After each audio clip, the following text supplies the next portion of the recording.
Hello guys, welcome back to my YouTube channel yes की study. अभी आप success में हूं आपका एजुकेटर शिवम मिश्रा। आपका स्वागत करते हैं आपके अपने यूट्यूब चैनल यस की स्टडी पर। तो यहां पे लेके आए हैं क्लास 10th यूपी बोर्ड वालों के लिए हिंदी का बेहद ही इम्पॉर्टेंट मॉडल पेपर है। इसमें आपको गद्यांश, पद्यांश, लघुत्तरी हर एक टॉपिक के प्रश्नों को कवर किया गया है जो कि आपके मॉडल पेपर से रिलेटेड होते हैं। और हाँ, यह बहुत इम्पॉर्टेंट क्वेश्चन भी है आपके यूपी बोर्ड एग्ज़ाम 2022 के लिए। यूपी बोर्ड एग्ज़ाम 2022 के लिए बहुत सारे इसमें मोस्ट इम्पॉर्टेंट प्रश्न आपको देखने के मिल जाएंगे। और हाँ, हर एक प्रश्न को पढ़ के जाना है। और मैं आपको पूरा 10th का पूरा कंप्लीट सिलेबस भी करवा रहे हैं। तो इसलिए आप चैनल से ज़रूर जुड़े और चैनल को सब्सक्राइब ज़रूर कर लें। अभी तक चैनल को सब्सक्राइब नहीं किए हैं तो चैनल को जो सब्सक्राइबर का बटन है वहाँ पे प्रेस करके चैनल को सब्सक्राइब कर लें। फ्री ऑफ कॉस्ट है, कुछ भी आपको पैसा नहीं मिलेगा, नहीं लगेगा, ठीक है ना। और आप अच्छे से पढ़िए जितना हो सके। चलिए, पहला प्रश्न यहाँ पे, कंकाल किस विधा की रचना है? जो कंकाल है वो किस विधा की रचना है? तो वो है उपन्यास। कंकाल वहाँ पे दे देगा कि निम्नलिखित में कंकाल किस विधा की रचना है। तो यहाँ पे 4 ऑप्शन देखने को मिल जाएंगे, ढेर सारे। तो उसका सही ऑप्शन क्या हो जाएगा? उपन्यास। जो उपन्यास है यह कंकाल किस विधा की रचना है? तो सीधा आपको बता देना है उपन्यास की है। अगला प्रश्न है, कमल का सिपाही के लेखक कौन है? या फिर कमल का सिपाही के लेखक का नाम लिखिए। तो कुछ भी किसी प्रकार से वहाँ से पूछ सकता है, रहेगा एक ही प्रश्न, लेकिन जो पूछने का तरीका है वो थोड़ा सा बदल देंगे। तो कलम का सिपाही के लेखक का नाम क्या है? तो जो कलम के सिपाही के लेखक हैं वो हैं अमृत राय। कौन है? अमृत राय। अमृत राय कौन है? कलम के सिपाही के लेखक है। तो कलम के सिपाही के लेखक का क्या नाम है? अमृत राय है। अगला है, दक्षिण भारत की एक झलक किस विधा की रचना है? जो दक्षिण भारत की एक झलक है वो किस विधा की रचना है? तो दक्षिण भारत की जो एक झलक है वो है यात्रावृत्त। यात्रावृत्त है यह दक्षिण भारत की एक झलक की विधा रचना है। तो दक्षिण भारत की एक झलक किस विधा की रचना है? यात्रावृत्त की है। अगला है यहाँ पे प्रश्न, हिंदी के किसी एक संस्मरण लेखक का नाम लिखिए। तो हिंदी के एक संस्मरण लेखक का नाम क्या है? ईला चंद्र जोशी। वैसे तो है बहुत सारे, लेकिन यहाँ पे बस एक ही पूछा है इसलिए इसको हम लिख रहे हैं बस एक ही। कौन? ईला चंद्र जोशी जो हैं ये हमारे एक संस्मरण लेखक है। कौन है? ईला चंद्र जोशी जी। अगला है यहाँ पे, अब हम लोग देख लेंगे 2-2 अंक वाले प्रश्न हैं। हिंदी पद्य के आधुनिक काल के 4 शाखाओं के नाम लिखिए। जो हिंदी पद्य है, हिंदी पद्य साहित्य के आधुनिक काल के 4 शाखाओं के नाम कौन कौन से हैं? तो पहला है भारतेंदु युग। पहला जो हिंदी पद्य साहित्य के आधुनिक काल के 4 शाखा कौन है? पहला क्या है? भारतेंदु युग। दूसरा क्या है? द्विवेदी युग। पहला भारतेंदु युग, दूसरा द्विवेदी युग, तीसरा क्या है? छायावादी युग, और चौथा क्या है आपका? छायावाद उत्तर युग। तो हिंदी पद्य साहित्य के आधुनिक काल की 4 शाखाओं के नाम कौन कौन से हैं? पहला बता दीजिएगा भारतेंदु युग, दूसरा द्विवेदी युग, तीसरा छायावादी युग, और चौथा जो है वो क्या है? छायावाद उत्तर युग। तो ये जो 4 है ये हमारे आधुनिक काल के 4 शाखाएं हैं। हिंदी पद्य साहित्य के आधुनिक काल के क्या है? 4 शाखाएं। कौन कौन से? भारतेंदु युग, द्विवेदी युग, छायावादी युग और छायावाद उत्तर युग। अगला प्रश्न है यहाँ पे, हिंदी साहित्य के रीत काल की 2 प्रमुख प्रवृत्तियों का उल्लेख कीजिए। तो हिंदी साहित्य के रीत काल की 2 प्रमुख प्रवृत्तियां कौन कौन सी हैं? तो 2 जो प्रमुख प्रवृत्तियां हैं रीत काल की हिंदी साहित्य की, तो पहला है श्रृंगार रस की प्रधानता। पहली कौन सी है? श्रृंगार रस की प्रधानता। दूसरी क्या है? ब्रिज भाषा की प्रतिष्ठा। ब्रिज भाषा की प्रतिष्ठा और श्रृंगार रस की प्रधानता, ये 2 हिंदी साहित्य रीत काल की 2 प्रमुख प्रवृत्तियां हैं। अगला प्रश्न है, छायावाद की दो विशेषताएं लिखी। तो छायावाद की दो विशेषताएं क्या क्या थी? पहली थी व्यक्तिकता की प्रधानता और दूसरी थी सौंदर्य भावना। छायावाद की दो विशेषताएं क्या क्या थी? तो पहला बता देना है आपको, व्यक्तिकता की प्रधानता और दूसरा सौंदर्य भावना। ये जो है यह छायावाद की दो विशेषताएं हैं। अगला प्रश्न है, भारत भारती के रचनाकार कौन है? तो जो भारत भारती के रचनाकार हैं वो हैं मैथिली शरण गुप्त। मैथिली शरण गुप्त कौन है?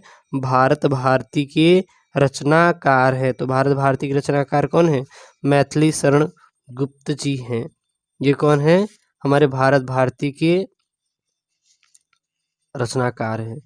अब लीजिए गद्यांश से रिलेटेड प्रश्न है और काफ़ी महत्वपूर्ण गद्यांश है, और ये जो गद्यांश से बार बार रिपीट किए जाते हैं और ये सबसे महत्वपूर्ण अध्याय से सबसे महत्वपूर्ण गद्यांश है। आपको पता होगा कि आपके क्लास 10th हिंदी में गद्यांश का पहला ही अध्याय है मित्रता। मित्रता जिसके रचयिता कौन है?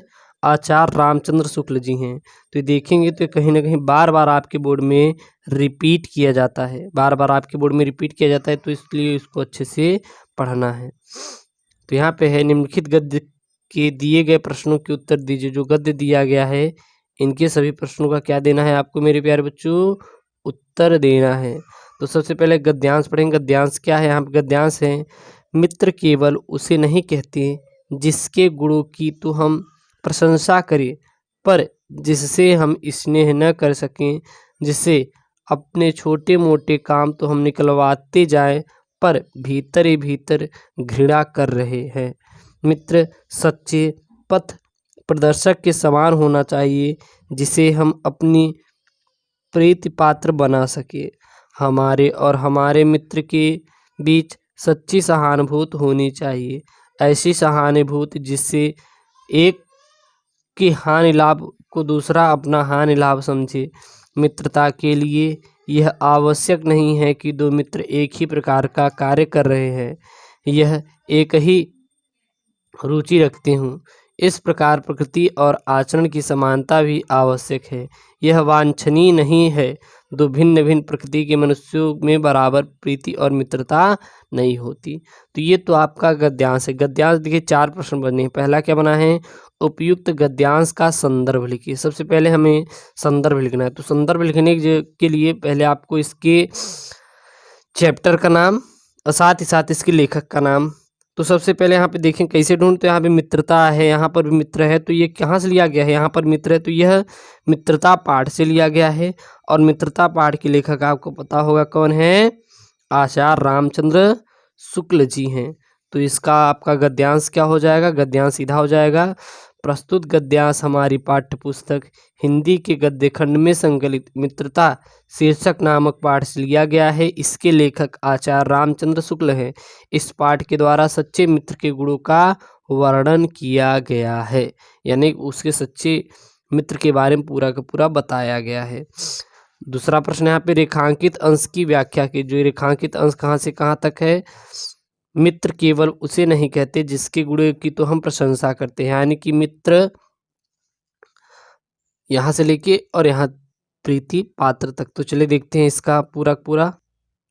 तो यहाँ पे है, वास्तव में मित्र ऐसा होना चाहिए जो हमें जीवन का सही मार्ग दिखा सके और हम अपने मित्र पर पूरा विश्वास कर सके और वह भाई के समान जीवन के लिए पथ प्रदर्शक और सदैव क्या करता रहे?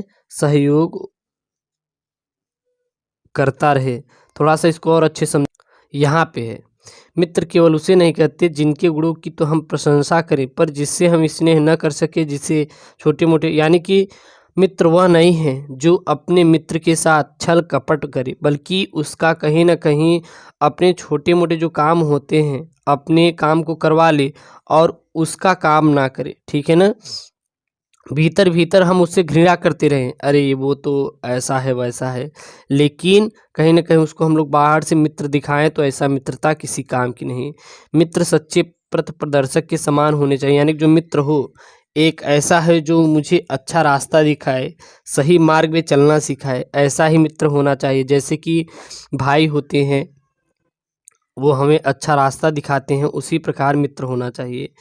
जिसे हम अपनी प्रीति पात्र बना सके। हमारे और हमारे मित्र के बीच सच्ची सहानुभूति होनी चाहिए और हम दोनों के बीच एक अच्छा सा मन विश्वास और एक सहानुभूति होनी चाहिए। अगर वो दुखी है तो हम भी दुखी हो जाएं, अगर हम दुखी हैं तो वो भी क्या हो जाए, दुखी हो जाए। ठीक है। अगला है, हमारे और हमारे मित्र के बीच कैसी सहानुभूति होनी चाहिए, तो हमारे और हमारे जो मित्र के बीच हो वो हमारी एक सच्ची सहानुभूति होनी चाहिए। ऐसी सहानुभूति जिससे एक को लाभ हो तो दूसरे को हानि, अपना लाभ हानि समझे। ठीक है ना, ये होनी चाहिए। अगला है यहाँ पे, सच्चा मित्र कैसा होना चाहिए, तो जो आपका मेरे प्यारे बच्चों सच्चा मित्र हो उसमें बहुत सारे गुण होने चाहिए। पहला क्या हो, वह एक सच्चा पथ प्रदर्शक के समान हो। जो सच्चे मित्र होते हैं वो कैसे होते हैं, पथ प्रदर्शक के समान होते हैं, जिसे हम अपना प्रीति पात्र समझ सकें और हमारे मित्र के बीच सच्ची सहानुभूति होनी चाहिए। तो ये रहा इसका आंसर। तो ये क्लास 10th हिंदी वालों के लिए बहुत important model paper UP board exam के लिए, इसलिए इसको पढ़ के जाएंगे। आपको कहीं से भी दिक्कत आ रही है तो कमेंट कीजिएगा। ओके दोस्तों, थैंक यू, जय हिंद।